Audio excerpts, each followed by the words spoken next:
మండలాల వారిగా కూడా మనం వర్క్షాప్ నిర్వహిస్తున్నాం. ఇది వేరే ఏ పార్టీ నిర్వహించదు. మనం కూడా వర్క్షాప్ నిర్వహించాల్సిన అవసరం లేదు. ఇతర పార్టీల మాదిరిగా మన పార్టీ కూడా వర్క్షాప్, ఏ పార్టీ వర్క్షాప్ నిర్వహించేది.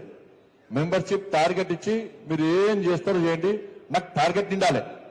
అంటే కాంగ్రెస్ పార్టీలు ఏం చేస్తారు, ఒక రూమ్ లో కూర్చొని పొట్టు ఆన్లైన్ మెంబర్షిప్ చేస్తూనే ఉంటారు. ఒక్కరు 50 చేస్తాడు, 100 చేస్తాడు బినా పేరు మీద. వాళ్ళ అక్కడైనా వేస్తాడు, వాళ్ళ అమ్మదైనా వేస్తాడు, వాళ్ళ అన్నదైనా వేస్తాడు, వాళ్ళ బావది, వాళ్ళ బామ్మది, ఉంచుకున్న పెంచుకున్న అందరూ ఆయన వేస్తారు. ఇక బీఆర్ఎస్ పార్టీ తెలుసు, బీఆర్ఎస్ పార్టీ మెంబర్షిప్ ఎంత అంటే తెలంగాణ రాష్ట్ర జనాభా 4 కోట్లు అయితే వాళ్ళు 10 కోట్లు వేస్తామంటారు. వాళ్ళు పాకిస్తాన్, బంగ్లాదేశ్ మేమే వేస్తామంటారు వాళ్ళకి బీఆర్ఎస్ వాళ్ళు.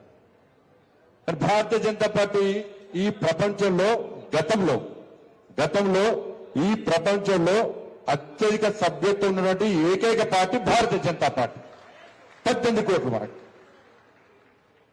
కాబట్టి సార్ 18 కోట్లు ఏం చేయాలి మనం, ఇంకా ఎందుకు పెంచాలి సార్ మనం? టార్గెట్ ఎంత? 10 కోట్లు పెంచాలి టార్గెట్. కానీ దీనికోసం సంకల్పం తీసుకోవాలి.